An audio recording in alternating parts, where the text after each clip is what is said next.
Hello, everyone. Welcome to the show this week. I'm Andrew Fazekas, the Night Sky Guy, and we're here to talk about, of course, the sky this week for March 29th, 2021. We're turning the calendar into a new month. Lots of new interesting things in the sky in terms of the solar system and, of course, deep sky objects as well. So why don't we jump in? Thanks so much again for tuning in. We have a wonderful show. I've got the chat room open. Let's say hello to Teresa. Also, Jojo from New Mexico. Jean-Marie, also welcome. Nice to see you here. Teresa from Minneapolis. Great to see you. Lorraine from Toronto. I hope you're getting clear skies where you are as well. Jean-Marie says she's got some nice moon photos the other day. Where could you send them? Well, definitely share them with me on Facebook, on my Facebook page. I'd love to see it. You could put it in the comment section below here too. Share it with everyone. Love to see it. Chriselle, welcome from, of course, Marseille. Nice to see you. And Barbie from Arizona. So nice to see you. I hope you've got some nice clear skies to do some sky watching.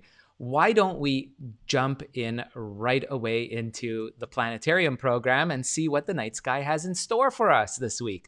And here we are. We've got the night sky set up for later tonight. And looking towards the west is some old friends from the winter sky. In the northern hemisphere, these constellations, these bright lights that we see in the southwest, western skies this time of the year are really perennial favorites for the season. By that, I mean wintertime is really some of the brightest stars that you can see. And even in early spring, they dominate the winter skies. And that's what you're seeing here. Constellations like Orion, Canis Major, Canis Minor, Taurus, the Bull. All of these are favorites of the winter sky, but also they turn into early spring sky stuff as well. And if we look, we've got joining some of the stars that pin down these constellations, of course, is the planet Mars.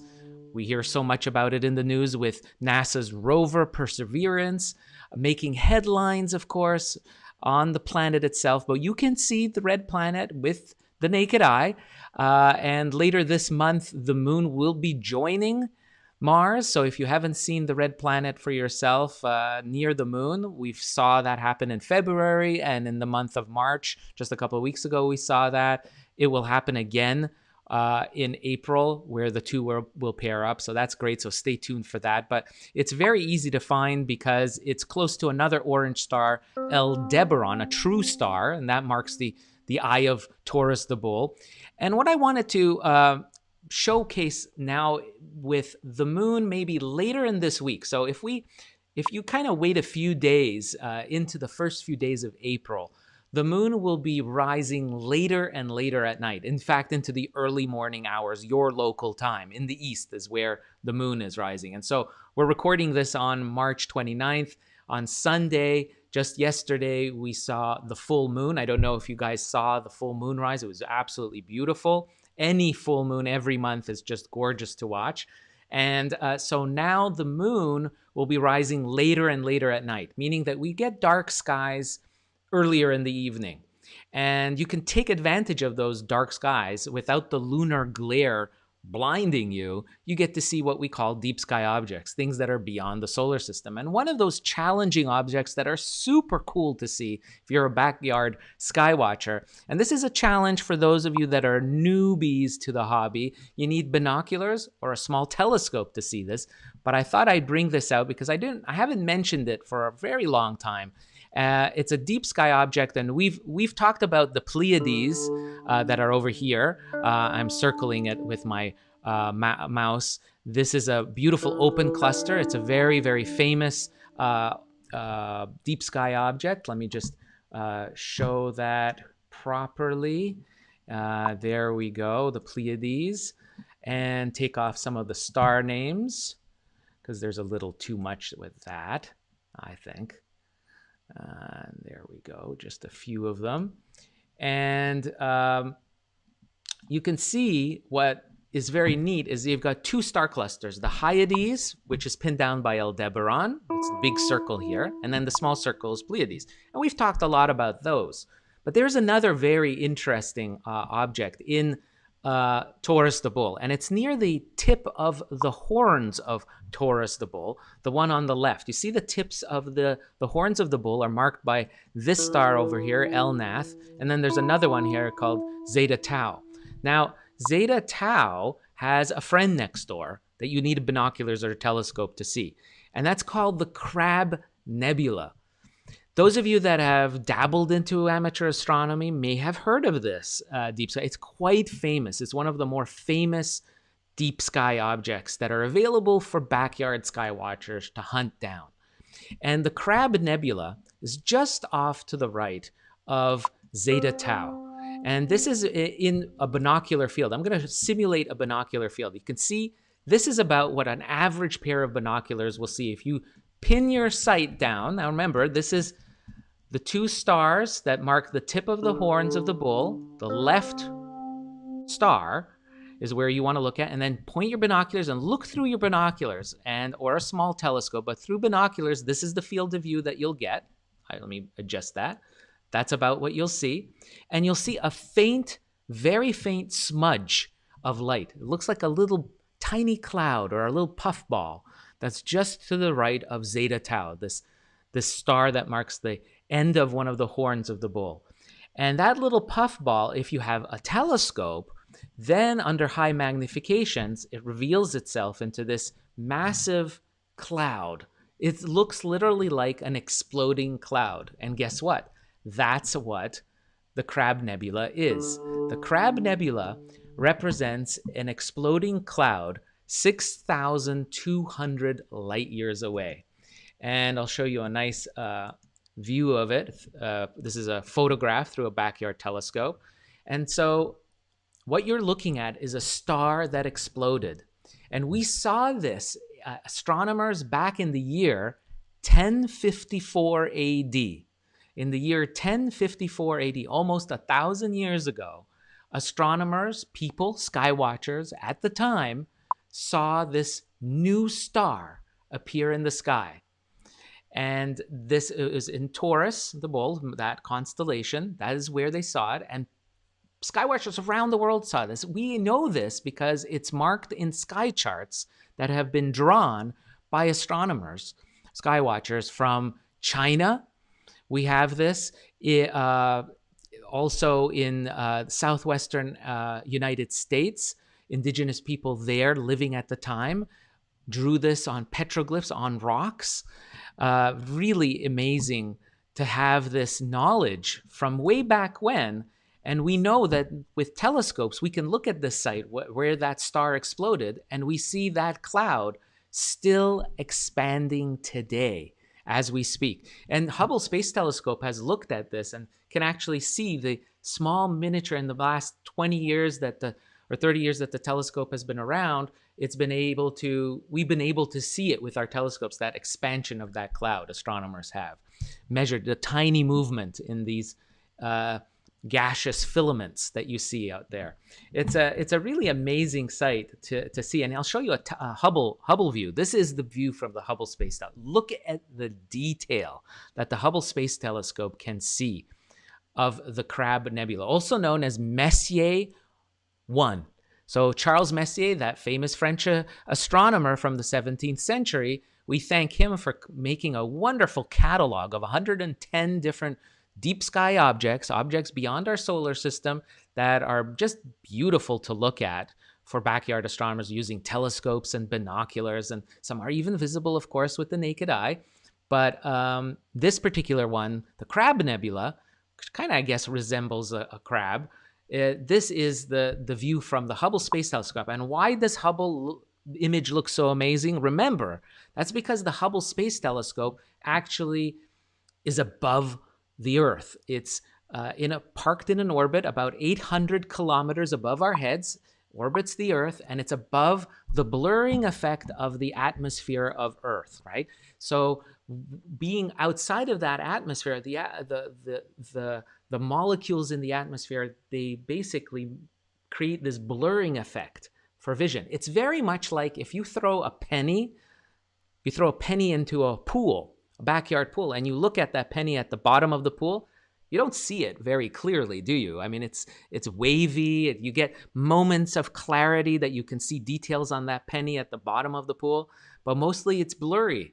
And that's the same effect that we see of the heavens, of the universe. We look at stars, we look at galaxies and clouds we call nebula. All of these things look kind of blurry. They shimmer, they twinkle. That's because of the atmosphere that envelops our planet, right? So if we want to get clear views, that's why astronomers love to be able to put their telescopes into Earth orbit, into space, and it gives us that super clear view that we just can't get from on the ground here on Earth. And so we get these amazing sights like what Hubble here has been able to give us. And you can see it's much better than anything that even a backyard astronomer can do. So that is the Crab Nebula. So I highly recommend you watch that. Later this week, it's better with the moon not going to be in the early evening skies, and that is something that you can see in the southwest western sky near Mars. You'll see it's near Mars, is going to be close to it. Aldebaran is there. I will post a sky chart for this so you can try hunting down the Crab Nebula with binoculars and telescopes for yourself from your backyard. It's one of the coolest things to see. And just think of the fact that this object is 6,200 light years away. It means that you're seeing the Crab Nebula as it appeared 6,200 years ago. That's how long the light takes to travel to reach our eye. And back 1,000 years ago, ancient astronomers saw the light from this star. It basically was a supernova explosion, a giant star that exploded, and we see the remnants of that, the after effects of the explosion in the sky, a supernova explosion. And you may have heard about supernovas, by the way. There is another one that we're waiting for, and that is Betelgeuse in Orion. That's the other one that's made a lot of buzz in the news. Definitely a lot of astronomy buffs have been talking about this. Could it be that Betelgeuse, that bright star that marks the shoulder of Orion the Hunter, could go supernova, could explode at any moment? Could happen today, but it could also happen 100,000 years from now. Astronomically, that's a blink of the eye. But we think that Betelgeuse is really primed to explode. When it does, it will be one of the brightest stars ever to be seen. It will cast shadows, maybe as bright as the moon or brighter. You could maybe even read by Betelgeuse's light when it explodes. No harm will come to us. It's far enough away, at about 550 light years away. It's far enough from Earth that it will not pose any danger to us, but we will see it as a bright light. And that's something very, very cool to be able to just identify that star. Just above the belt of Orion is that orange star.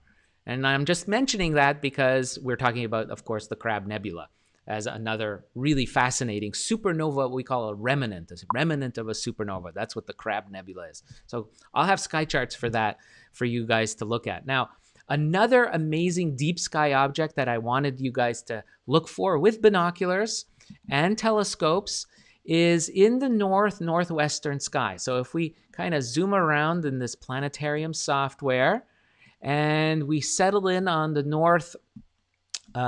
northeastern sky, actually, you'll see where the Big Dipper is. Right there.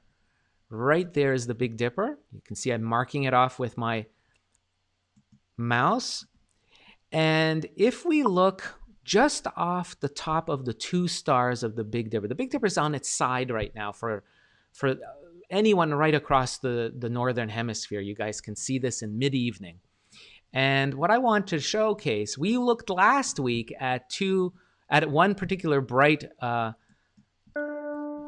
galaxy, was the Whirlpool Galaxy. So you can tune into last week's program for that and see that. That was a really neat. And what I'd like to show this week is just off the tip of the bowl of the Big Dipper are two other really amazing galaxies. Now they're named here Bode's Nebula, but they do go by by the more traditional name, of course, of M81 and M82.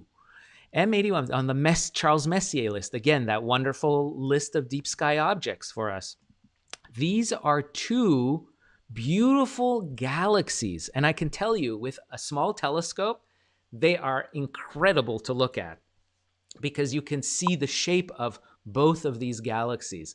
One is what we call an irregular galaxy, but it's kind of edge on. So it looks like a line almost in a fuzzy line. This is M82. And M81 is this kind of a spiral galaxy that's on a diagonal to us. So it's tilted towards us. So we can see the shape. It looks like a beautiful oval shape. And this is absolutely amazing to be able to see these.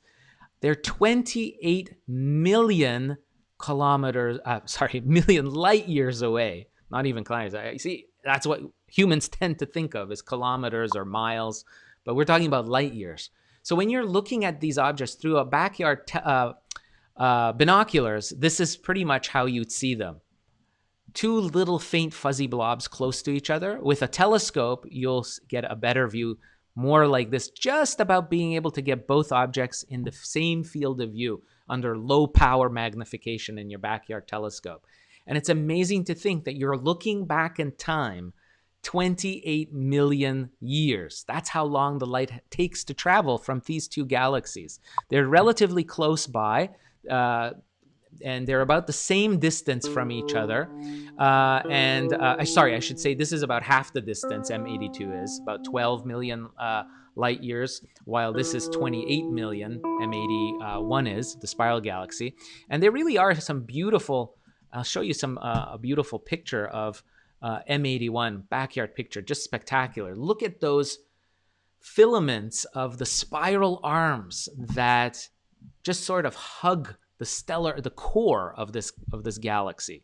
Just beautiful. And each of these little knots and filaments are gas clouds, are star clusters, just like what we see in our own Milky Way galaxy. But again, this is 28 million light years away. This is in the constellation just off of Ursa Major. You can see on the back of the Big Bear, right there, you can see the Big Bear.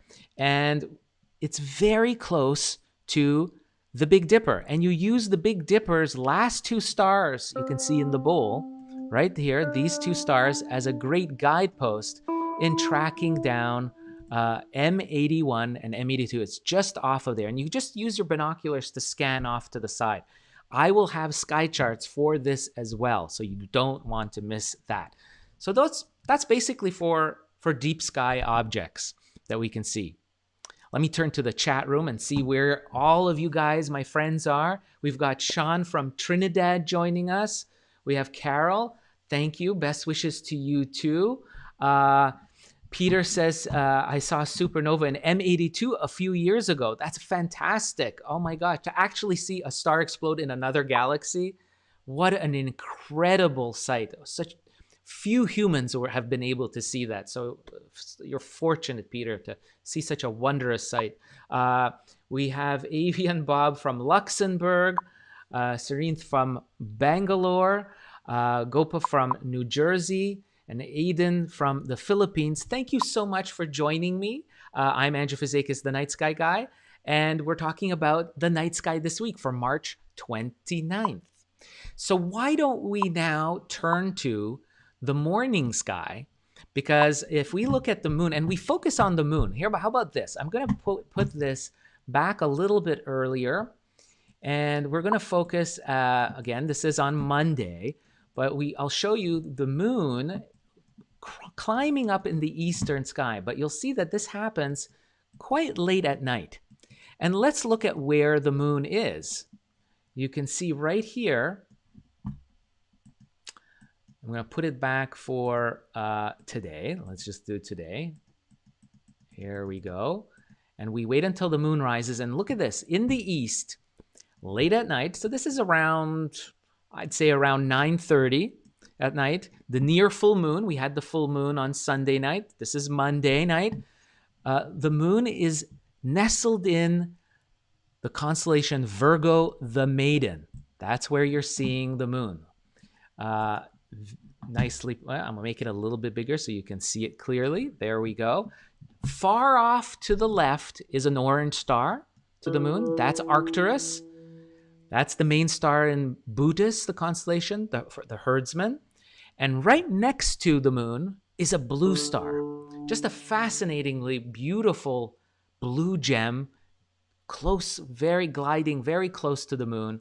Check that out Monday night. Later at night, maybe around 10 p.m., 11 p.m. local time, March 29th, you'll see the moon paired up with Spica. Now, what's interesting is that if I'll put it up to later at night, around midnight. This is actually around, about just past midnight. You see where the moon is right there, close up. But look what happens when we go to Tuesday. Tuesday, the moon is farther away from Spica now. You can see it's moved off from Spica. It's going to rise later at night.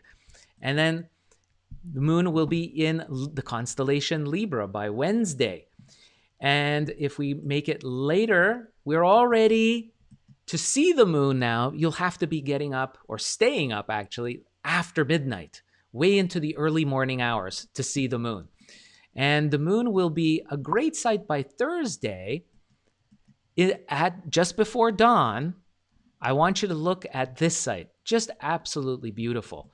You'll have a lineup of the moon to the far right of where the sun rises. So you're looking towards the east, southeast, southern sky. This is a very wide angle view I have here.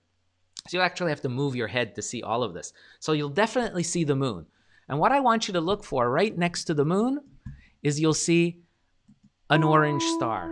That's in the constellation Antares. And if I go a little bit earlier, before dawn or twilight, where the sky is still dark in the early morning, maybe around 3 o'clock, 4 o'clock in the morning, you'll see the moon is hugging next to Antares, the bright star in Scorpius, the constellation Scorpius. So though you guys are early risers or late night owls, you'll see this. This is something that you'll be probably wondering, what is that orange star? Well, it's Antares. It's about 600 light years away, and it's the brightest star in the constellation Scorpius, and it'll be next to the waning gibbous moon. Again, this is Thursday morning. that you'll see this. And if you look very carefully to the far left of that, you'll see pinning down the sky two bright stars, one much brighter than the other one. The brightest, closer to the horizon, will be Jupiter. And next to that will be a yellowish star, a little bit fainter. That is Saturn. Two brilliant stars. Now, if you wait a little bit longer, maybe you're waking up at dawn, this is what you'll see at dawn. So you'll see that glow from the sunrise, the coming sunrise, maybe a half hour to 45 minutes before your local sunrise is what you're looking at here. And you'll see little faint Mercury embedded in that glow of the sunrise. Now, that will be a little bit of a challenge. You might need binoculars to see Mercury. But Jupiter and Saturn will be a cinch. No problem to see that. And then, of course, the moon will be way off to the right with Antares there paired up. That's on Thursday. And look by Friday. Friday, the moon is now popped onto the other side of Antares on Friday morning. And then Saturday, you'll see it in Sagittarius, the moon.